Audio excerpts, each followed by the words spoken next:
How much is your sister's happiness worth? For my brother, the price was a designer wedding dress and a pile of poker chips. He replaced my couture masterpiece with a cheap replica, thinking I wouldn't notice until it was too late. Instead of crying, I orchestrated a plan to expose his absolute greed in front of every guest we know. I'd spent 2 entire years working overtime to save every extra dime for my absolute dream wedding gown. It was a $12,000 custom-made, hand-beaded Italian silk masterpiece. I had safely stored the opaque, heavy garment bag in the guest room closet of my house, just waiting for the final fitting 4 days before the wedding. But when I went to grab it for my appointment, my heart instantly dropped into my stomach. The heavy, premium garment bag suddenly felt suspiciously light, like feather light. I unzipped the bag with shaking hands, and what I saw made me physically gag. Hanging on my expensive velvet hanger wasn't my heavy, luminous silk gown. It was a $40, scratchy, paper-thin polyester knockoff from a cheap, fast fashion website. The lace was literal plastic, and the zipper was already broken. I didn't panic or burst into tears. I immediately pulled out my phone and accessed the hidden security camera I had installed in the hallway facing the guest room. I scrolled back through the last 48 hours. Sure enough, at 2:15 a.m. on Tuesday, the night my older brother Mark had crashed on my couch after a fight with his girlfriend, the camera caught him red-handed. The HD footage showed Mark sneaking into the guest room with a cheap plastic shopping bag and leaving 10 minutes later carrying a bulky, white-wrapped bundle stuffed under his winter coat. Mark is a notorious, unrepentant gambling addict. He's been bailed out by my parents a dozen times, but they finally cut him off last month. He had literally stolen my $12,000 wedding dress and sold it to a local luxury bridal consignment boutique to pay off his dangerous underground poker debts. I immediately drove to the boutique. Thank God the owner recognized me from my fitting photos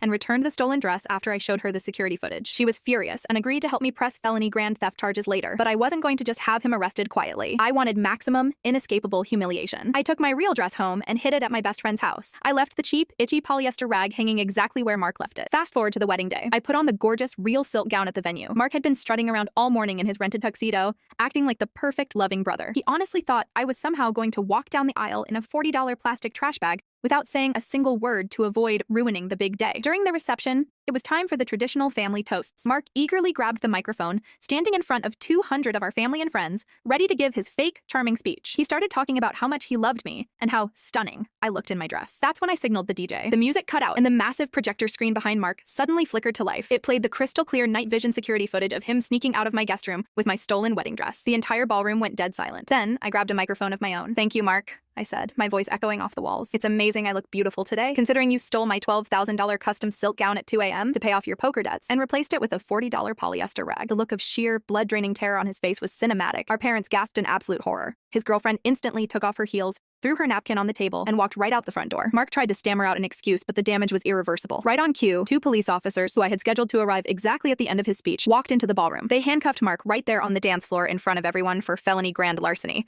He was hauled away in his rented tux, completely ruining his social standing forever. I turned back to my new husband, raised my champagne glass, and told the DJ to turn the music back up. We danced the night away in my beautiful, rightfully reclaimed dress, while Mark spent the night in a jail cell.